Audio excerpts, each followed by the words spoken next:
Hi! Okay, so this is my book review, obviously, by Fallon Lindsay. And then the book that I will be reviewing is called Nickel and Dimed on Not Getting By in America. It would probably help if I switch the slide. Anyways, the author is Barbara, and I'm not quite sure how to pronounce her last name, but it's like a Herrick? I don't know. Anyways, moving on. So overall, I'm talking about obviously the book, and it looks at a very big question that we have in America, which is, can people live and take care of themselves if they only make low wages? So basically, if you have a job but you don't make a lot of money, it really focuses on, can you still get by? So the purpose of the book is the author wants to find out what life is really like for people who work jobs that pay very little.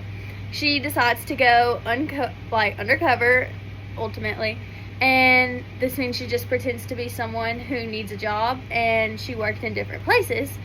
On those places that she worked, she tried to live off the money that she earned in order to see if it was going to be enough money for a lifestyle that was suitable to her. So what she did was worked obviously many jobs. The jobs that she did, she worked as a waitress, a hotel maid, a cleaner, a helper in a nursing home, and even a worker at Walmart. She moved to different towns and tried to pay for rent, food, gas, and other needs while only using the money that she made at these jobs. Sorry, I'm fixing to fix that. There we go. And then some important points are that low pay is just not enough to get by in America. Even when she worked full-time, the money was not good enough for rent, food, and health care. Another important point is life is very hard. The jobs were extremely tiring, and at times they were painful for the body. She said that she felt worn out every single day. Workers are treated unfairly. Bosses often gave too many rules and did not treat the workers with respect. And then another point, the last one, it's not easy to just go out and get a job. Many people think poor people can just find work and be fine.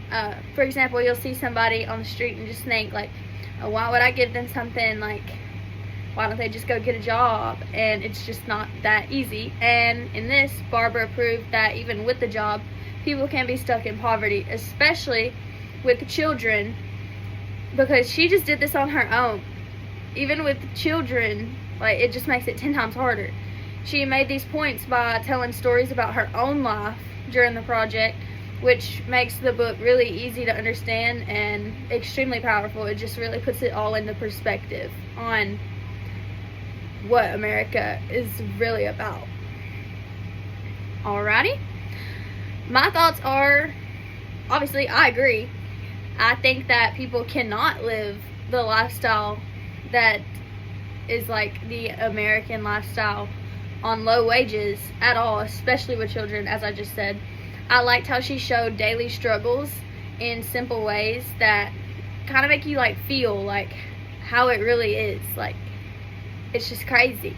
And she also had, I think it was realistic, but she had a safety net. Clearly she knew she could stop at any time she wanted to, go back to her normal life, be just fine. People who actually have to live like this don't have a choice but to do that, but to try to support their family on what they're making. And it's just crazy. I also think that she could have shared more ideas for fixing the issue. She talked about raising wages, but other solutions could go just as far as this, such as healthcare that doesn't cost so much. America, actually, I know it's off the top of my head. So basically, America has the highest healthcare. You have to, it's the most expensive healthcare in the whole entire world. Cheaper housing so workers can afford a safe home. Just rent is out of this world. Especially in Fayetteville. I moved here and I was wow, there's a lot of homeless people here. I see why. Like, oh my gosh, housing is crazy. But better schedules and sick days so that people can rest when they need to. And then help with childcare and school so that parents can keep their jobs. So obviously, like, these are just solutions that could help the issue.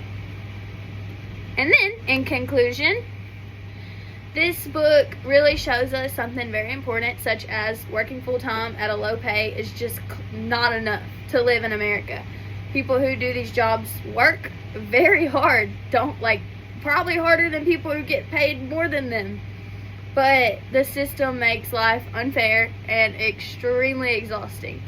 Even though the book was written more than 20 years ago, its message still matters today, if not more. It makes us ask, shouldn't every worker earn enough to live with dignity? And then, that is all. Thank you. Okay, maybe not.